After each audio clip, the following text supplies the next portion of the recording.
Hello tout le monde, j'espère que vous allez bien. Bienvenue dans cette petite vidéo du lundi. On va analyser la clôture en hebdo du BTC.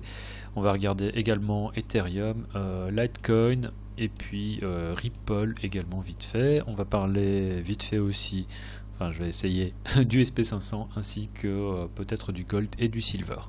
Donc Bitcoin, si on regarde, honnêtement si on regarde en hebdo, il n'y a rien à dire, hein. Ça reste toujours très propre, on est toujours, on continue la montée et j'ai rien à dire d'un point de vue hebdo parce qu'on est au plus haut historique. Si on regarde en daily, voilà, ça c'est pas très beau à voir, il faut voir comment est-ce qu'on va clôturer la chandelle ici. Si on clôture la chandelle dans la zone telle qu'elle, j'aurais tendance à dire que peut-être on est encore sur une consolidation qui pourra ensuite nous emmener vers un nouveau plus haut historique, dans le sens où on y est déjà, mais on continue tout simplement la montée. Si jamais on clôture donc en dessous, ici, en dessous d'ici, on est possiblement parti vers un mouvement de retrace qui pourrait, je dis pas qu'on va retracer, hein, je pense qu'ici on a un support qui est assez intéressant, et donc prendre une position longue ici, ça me paraît véritablement pas être la plus mauvaise idée du monde. Mais tout simplement, peut-être qu'on est sur une petite retrace pour laisser respirer le marché qui ensuite nous emmènerait vers quelque chose encore de plus haut. Donc là j'attends de voir le daily, je suis déjà dans un petit short, j'ai déjà pris, je vais vous expliquer un peu ce qui s'est passé. Mais sinon si on regarde en intraday, je ne sais pas s'il y en a qui ont pris le setup que j'avais donné la semaine passée. Ce que j'avais dit quoi? J'avais dit, on était ici, hein, on avait fait la petite retrace. Et ce que j'avais dit, c'est si on revient rechercher ces niveaux, pour moi c'est long, avec quoi le stop ici en dessous. Et ce que j'ai fait, c'est que j'ai pris ce long. Donc je l'ai pris vraiment ici, hein, ouais, vraiment comme ça. J'ai mis mon stop ici en dessous. J'ai pris à 1,40, ouais, juste ici, j'ai pris la moitié de la position, je suis sorti de la moitié de la position, et puis je suis sorti à 3,6, quelque chose comme ça. 3,6, ouais, quelque chose comme ça, et je me retrouve avec 2,5 2,5 R de gain sur le compte, et je suis véritablement très content. On va venir regarder ça dans un instant dans cet onglet. Alors là je suis en short, j'ai déjà pris, donc j'ai mon stop qui est ici au-dessus. J'ai déjà pris, vu qu'on peut voir qu'on a dépassé le 1R, j'ai déjà pris 50% de gain, je suis sorti de la moitié de la position, histoire de sécuriser, parce que là c'est vraiment un scalp, et l'idée c'est pas de se dire ok je suis un héros, mais tout simplement de me dire ok je suis sur quelque chose de hautement spéculatif.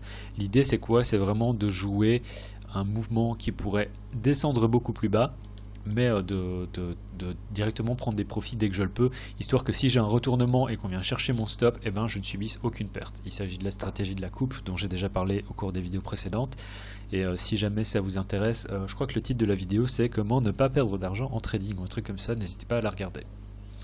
Au passage, je suis sur la plateforme de notre superbe sponsor PrimeXBT qui vous permet autant de trader Ethereum, Bitcoin, Litecoin, Ripple, EOS, ainsi que les actifs traditionnels tels que l'oil, le silver, le gold et les différents indices. Donc là je suis en 5 minutes sur ce chart sur le Dixie. Ça c'est EURUSD, hein. Je sais pas pourquoi j'ai sorti EURUSD, j'avais fait un petit scalp dessus, mais là on est dans une zone pour moi qui commence à me dire ok, on va faire une retrace sur EURUSD parce que, enfin, plusieurs raisons.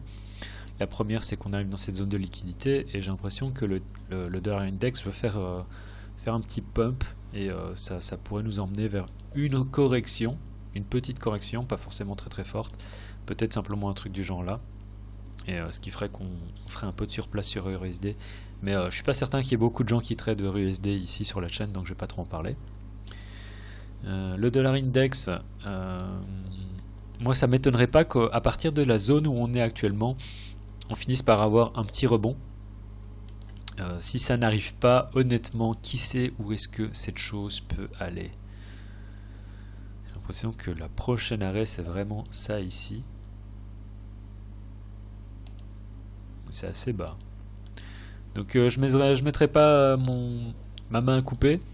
Je préférais davantage qu'on ait une petite remontée sur le dollar index, mais en attendant, tant que le dollar index montre des signes de faiblesse, honnêtement, tout ce qui se trade contre l'USD, je pense, va continuer à monter.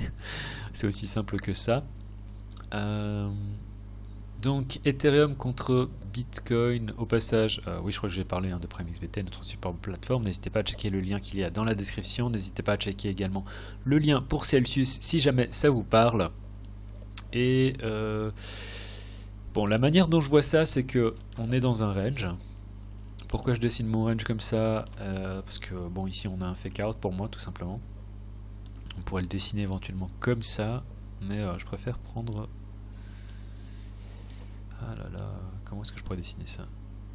On peut dessiner ça comme ça. C'est un peu moche, mais on peut le dessiner comme ça, dans le sens où on aurait éventuellement, ce que je voudrais voir, c'est épaule, tête, Quasimodo, épaule, deuxième épaule, donc super Quasimodo, qu'on revienne chercher ça ici, qu'on casse, qu'on trouve un peu de, on a de la liquidité là, mais que finalement on finisse par remonter et par redescendre pardon, et arriver dans cette zone ici.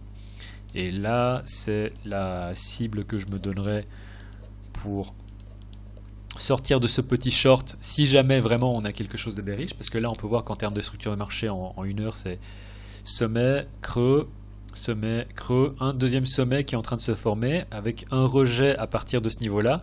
Donc il s'agit véritablement potentiellement d'un double top. Donc si on joue le double top, eh ben, on peut se dire qu'on viendrait au moins chercher ici. Donc c'est un peu ce qui s'est passé là, avec l'espoir que voilà, imaginons que le dollar index nous fasse un petit pump et on pourrait venir chercher dans cette petite consolidation. Donc ça, ce serait la target idéale et ça ferait quand même des gains qui sont assez spectaculaires. Mais je ne sais pas si ça va se passer, c'est hautement spéculatif, c'est facilement vérifiable. Si on passe ici au-dessus, pour moi je suis en dehors du short. De toute façon j'ai déjà appliqué la stratégie de la coupe.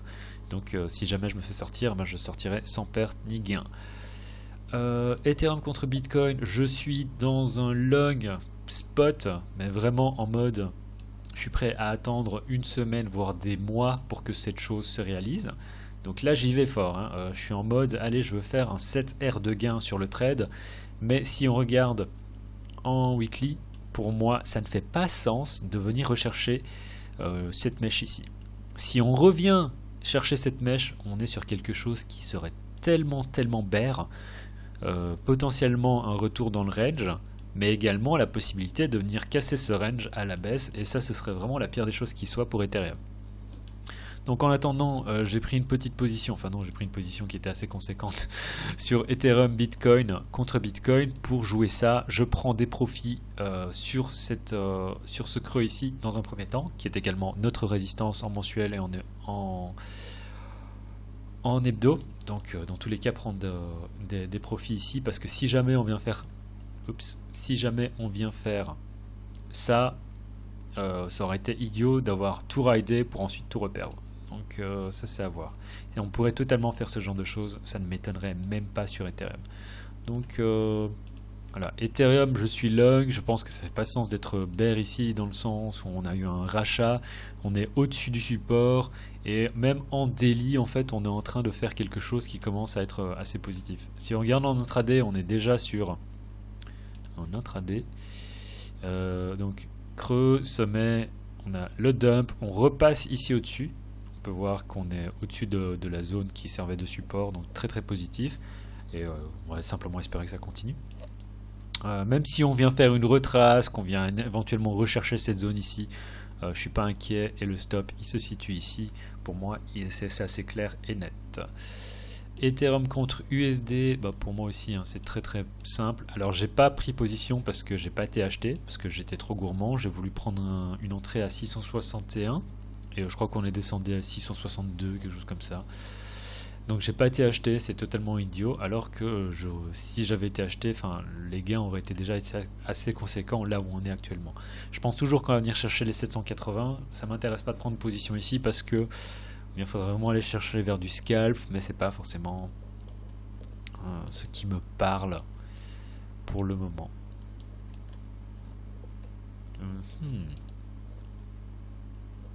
À voir. Je crois que je vais être assez vite fixé de savoir si ceci c'était une bonne idée ou pas. Et en attendant aussi sur le compte, bah, je suis à plus de 20% en 4 mois si je regarde Bitcoin contre mes trades contre Bitcoin, enfin en capital de Bitcoin. Donc si on regarde en USD, honnêtement j'ai tout déchiré parce que j'ai fait plus de 300%, mais il faut pas que je me voile trop la face non plus. Si j'ai fait 300% de gains, c'est à cause de ça ici. C'est à cause d'avoir acheté ici, tout simplement. Donc, enfin j'ai fait 200%, pas 300%. Bref, sur le compte en BTC, je suis à plus de 20%, et compte USD, bon bah j'ai un peu explosé le truc. Donc je suis assez content parce que j'ai commencé, si on regarde en USD, je crois que j'étais en début à 6000. Là je suis à presque, enfin je suis à 20 000, donc je suis vraiment très très content, mais je regarde davantage ma courbe d'equity en BTC. Donc pour le moment en BTC je suis un peu plus de 20%, 21%, quelque chose comme ça. Et c'est pas mal du tout. Ethereum, donc je pense contre Bitcoin, je pense qu'on va continuer. Le SP500, pour moi, on est au plus haut historique. Alors là, je suis en 5000, donc ça sert à rien de regarder ça. Mais honnêtement, on est en train d'effectuer une sortie de range. Donc peut-être qu'on va tout simplement continuer la montée, quoi. Là, on peut voir qu'on a consolidation des prix. Et si on casse à la hausse, ben on va peut-être encore faire une consolidation. Qui sait où ça va nous emmener, vu qu'on est au plus haut historique. Le dollar index, comme j'ai dit, bon, il ressemble à rien du tout, mais on pourrait peut-être avoir une petite remontée vers les 91-92. Si ça se fait, il faut s'attendre à une retrace sur autant les indices que tout ce qui serait de contre USD, en fait, je pense, va en prendre un coup. Le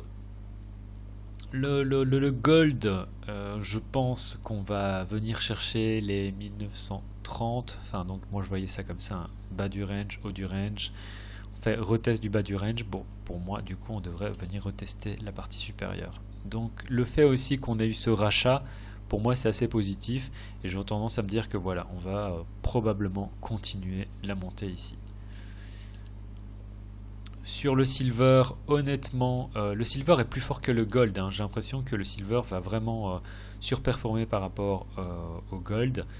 On a eu un petit rejet là, mais on a déjà eu un rachat, donc très très positif, et j'aurais tendance à dire que le gold pourrait, enfin le silver pardon, une fois qu'on passe ici au-dessus des 27-28 $, je pense on va très vite monter vers 30, 31, 32, voire 34 $ sur le silver.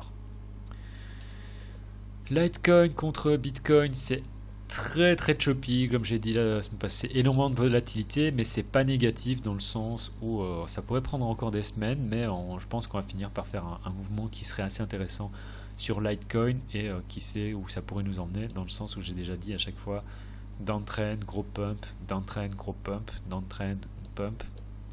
Là on est sur un peu un truc différent, mais j'espère toujours qu'on finisse par avoir pas mal de gens qui disent mais en fait Litecoin c'est un peu comme Bitcoin, il y a un supply qui est limité, il y a un ratio à l'époque il y a un ratio il y aura seulement 80 millions de Bitcoins qui seront minés, peut-être que ça vaut un quart de la valeur du Bitcoin. Alors là je rêve un peu, hein, je m'attends pas à avoir un Litecoin à 5000 $, mais peut-être qu'il pourrait y avoir un biais narratif où les gens commencent à se dire Litecoin en fait c'est bien, et du coup on aurait un truc qui commence à nous emmener vers des plus hauts. D'autant plus que le chart du Litecoin contre l'USD est assez joli. Waouh, qu'est-ce que j'ai fait ici? Mais c'est n'importe quoi. Je ne sais pas du tout. Ça, je vais effacer du coup. Bon, on est sur cette ancienne résistance, hein, très clairement. Donc, tous ceux qui n'ont pas pris des profits, je prendrai des profits. Mais vu que moi, je suis dans le Litecoin depuis déjà un certain temps, je considère que je peux rester ici et espérer que l'on fasse une cassure. Alors on a cette espèce de... Il faut regarder ça en mensuel, hein. Je suis pas certain qu'en mensuel ce soit véritablement très très juste, mais si on regarde ça comme ça, honnêtement c'est véritablement assez beau. Imaginons qu'on ait une cassure ici au-dessus, une cassure nette, on a la clôture du mensuel dans quelques jours, mais si on a un truc où on va dire clôturé à 140, qu'on trouve du support ici, honnêtement, les 225 ils sont pas loin du tout si on regarde le mensuel. Il faut regarder le mensuel, on n'en est pas là, mais honnêtement on est sur quelque chose de tellement positif sur Litecoin que Voilà, moi je considère que les 225 c'est vraiment pas loin. Bon, on a peut-être les 172 entre temps, mais je suis assez positif. En dehors de ça, j'aime aussi bien ce qui se passe sur Uni, dans le sens où Uni, bon, on est sur support en daily. Alors, on n'a pas encore récupéré ce niveau-ci. Une fois qu'on l'a récupéré, alors c'est un niveau en intraday, je pense qu'on est... Waouh, ce rejet là. Ouais, j'aurais voulu voir en fait qu'on récupère davantage. Peut-être qu'on va faire davantage de chop. Peut-être qu'on va faire ça en fait. Donc à voir. Si on récupère le niveau, je serais vraiment positif sur Uni, d'autant plus que si on regarde Uni contre BTC, si on regarde en daily, ou même on va regarder en hebdo, on a ce range, donc depuis déjà novembre, début novembre, on est sur un range avec une volatilité des prix qui vraiment tendance, enfin non, il y a quand même une grosse volatilité même en intraday, c'est pour ça, mais j'ai tendance à me dire une fois qu'on casse ça ici, ce truc va voler aussi, je pense, Uni. Donc je garde ça je regarde ça du coin de l'œil. Et puis XRP, on m'a posé la question dans les commentaires, qu'est-ce que je pensais d'XRP. Alors si je regarde le chart de XRP contre Bitcoin, alors je vais même enlever le volume parce que j'ai l'impression que c'est pas très clair. Regardons ça. Voilà. Alors ça c'était en hebdo, c'était censé être ce qui nous faisait office de dernier support, dernier rempart pour vers quelque chose de positif. On y a traîné pendant 2 semaines, on a eu ce pump, et puis on a tout retracé, on a perdu même ce support, et là on est où? On est carrément presque au plus bas historique contre XRP BTC. Donc qu'est-ce que ça veut dire? Ça veut dire qu'on est retourné en mode on est en on est presque au prix de... Voilà. Si on regarde contre vraiment en BTC, les seules personnes qui ont acheté plus bas que les prix actuels, c'était en 2016-2017. Donc j'aurais tendance à dire que ça, normalement, c'est un support qui est assez positif, mais le fait que la SEC mette son nez dans les affaires de Ripple, ce n'est pas bon pour le XRP du tout, à mon avis. Comme je sais pas s'il y a des gens qui suivent déjà la chaîne depuis un certain temps, mais déjà en 2017, je disais que ce truc, c'était un peu de la merde. Alors je disais que c'était de la merde, mais j'étais très content d'avoir un peu... Enfin, j'avais toujours une petite portion, genre 200 $ de XRP. Ça m'a permis de rider ce pump, d'avoir ce pump là. J'ai pas eu ce pump là par contre. Mais d'avoir fait vraiment des profits qui étaient assez insane sur le XRP. Donc je n'aime pas ce projet. Je considère que depuis, en fait, aussi depuis ici, le fait qu'on n'ait rien fait pendant tellement longtemps, j'avais oublié un peu l'idée de... C'est-à-dire qu'à un moment, il y avait cette idée un peu folle qui traînait de se dire « Hey, on a eu ce pump ici, on a eu ce pump ici, on a eu ce pump ici, peut-être que dans la zone d'ici, on devrait avoir un pump. » Donc il y a toutes sortes de fractales, j'en ai même dessiné moi-même, où je me suis dit que ça pourrait tenir la route, je crois que c'était même un truc comme ça, qu'on finisse par avoir un pump. Finalement, on n'a jamais eu ce genre de choses. Le seul pump qu'on a eu, c'était ça. Alors, c'était très bien, hein, c'était, si on va jusqu'au plus haut, un peu plus de 100%, mais c'est tout. Et on a tout reperdu. Le fait que la SEC mette son nez dedans, le fait que Ripple se défend d'être un actif financier, d'être un titre financier en se disant voilà, on est une monnaie, je suis pas sûr que ça tienne la route. Le fait que les responsables, l'ancien CEO et le CEO actuel en fait de Ripple vendent le Ripple de manière journalière avec des sommes qui sont assez astronomiques, tout ça, ça me fait dire que c'est pas quelque chose, un projet forcément, qui d'un point de vue fondamental me parle beaucoup.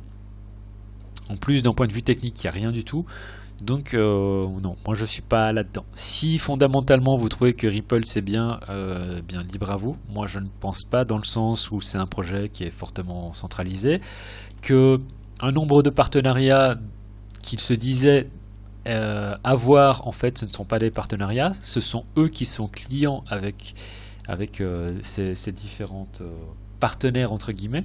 C'est-à-dire qu'on disait ah les banques travaillent avec Ripple, etc. Non, la vérité c'est que Ripple vend ses XRP histoire d'avoir histoire de dire ok, on travaille avec les banques, donc elles payent les banques en fait et d'autres grandes sociétés, histoire de pouvoir dire on est partenaire avec eux, alors ce qui n'est pas le cas du tout. Ripple, en fait, la société est client chez ses partenaires et chez ces institutions, et ce n'est pas du tout le contraire. Donc tout ça, ça me fait dire, et ça fait déjà un certain temps que je le dis, hein, que Ripple c'est pas génial. Je suis pas je suis pas fan de ce truc-là d'un point de vue fondamental. Si fondamentalement vous êtes capable de me trouver des points positifs, honnêtement, mettez-moi ça dans les commentaires parce que moi je n'en vois pas, je n'en vois aucun. Il y a des utilisateurs, non, c'est faux. En plus c'est hautement centralisé, enfin c'est pas vraiment une crypto-monnaie parce qu'à la base la définition d'une crypto-monnaie c'était bon, déjà il fallait que ce soit une monnaie, mais à partir de ce moment-là, la seule crypto qui tient vraiment la route, bon, on va dire que c'est Tether, mais on avait la notion de décentralisation. Donc ça c'est quelque chose d'énorme dont on parlait énormément à l'époque en 2017, je dis ça alors que c'était il y a juste 3 ans, mais la décentralisation c'était là une des conditions sine qua non pour dire que dire qu'une crypto était une crypto-monnaie. Ripple n'a jamais répondu à ces critères. Donc voilà. Et là, je crois que je vais me faire sortir sur ce short. Ce qui ne me dérange pas outre mesure, mais bon, c'est un peu dommage quand même. À voir.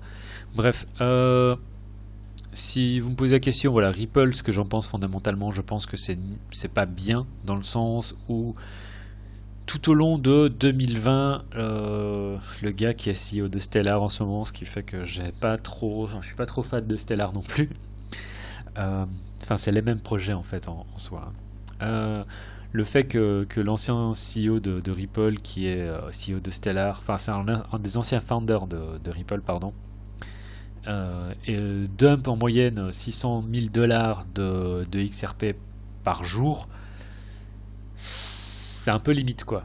Donc voilà, s'il y a quelqu'un qui me pose la question de ce que je pense d'XRP, fondamentalement j'en pense rien, et d'un point de vue technique, XRP contre Bitcoin, je trouve que ça ressemble à rien. Ce truc pourrait totalement continuer en fait à descendre. Après on est éventuellement sur ce dernier support, mais si on le casse, honnêtement pour moi Ripple est probablement fini. Enfin fini, à voir.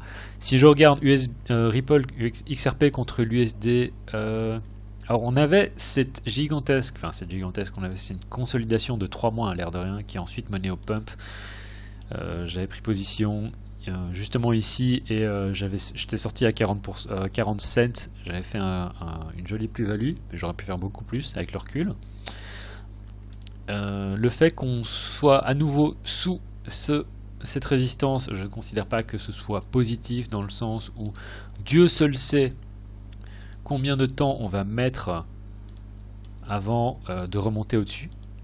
Donc là on est dans le scénario typique de on est entre deux niveaux. C'est-à-dire on est entre ce niveau de consolidation qui est un support normalement assez puissant, vu qu'on y a passé 3 mois l'air de rien, et cette résistance. Donc là pour le moment, d'un point de vue technique, XRP contre USD, honnêtement on peut rester comme ça pendant encore un certain temps, d'autant plus que Ripple nous a habitués à ce genre d'action sur les prix. Donc je suis pas fan. Et ce qui serait véritablement le début aussi d'un truc pas beau, c'est qu'on perde ça, qui a été finalement notre petite base pendant des mois. Qui sait ensuite où est-ce que ça peut nous emmener. Donc en fonction aussi de ce qui va se passer avec la SEC, ça pourrait assez mal se terminer sur Ripple. Voilà, c'était donc tout pour la vidéo de ce lundi. J'espère que ça vous aura un peu aidé.